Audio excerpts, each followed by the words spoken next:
प्रदोष व्रत करने से सभी प्रकार के कष्ट दूर हो जाते हैं और भगवान भोलेनाथ और माता पार्वती की कृपा भक्तों पर बनी रहती है।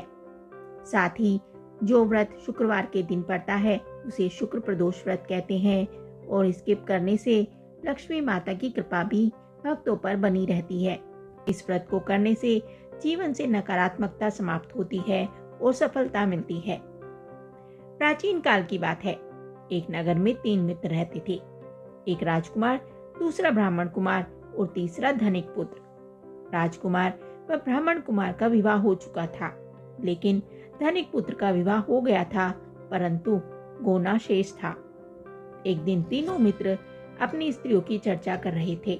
ब्राह्मण कुमार ने स्त्रियों की प्रशंसा करते हुए कहा, नारीहीन घर भूतों का डेरा होता है। धनिक पुत्र ने यह सुना तो तुरंत ही अपनी पत्नी को लाने का निश्चय कर लिया।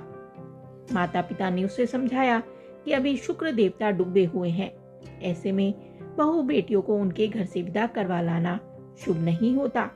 किंतु धनिक पुत्र नहीं माना और ससुराल जा पहुंचा।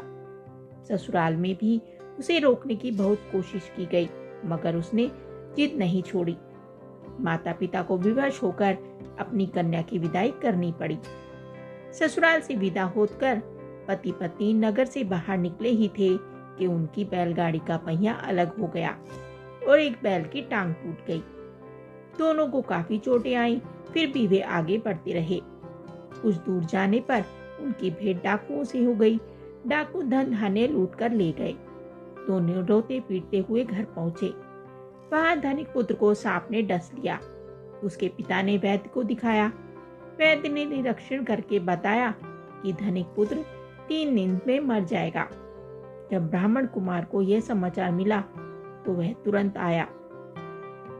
उसने माता पिता को शुक्र प्रदोष व्रत करने का परामर्श दिया और कहा, इसे पत्नी सहित वापस ससुराल भेज दें।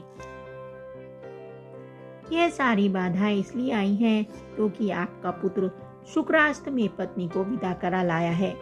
यदि यह वहां पहुंच जाएगा तो बच जाएगा। धनिक को ब्राह्मण कुमार की बात ठीक लगी। उसने वैसा ही किया।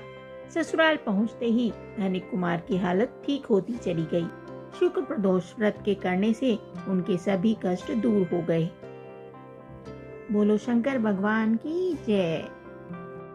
ये कथा आपको कैसी लगी हमें कमेंट करके जरूर बताएं। साथ ही वीडियो को लाइक करें, चैनल को सब्सक्राइब करें। धन्यवाद।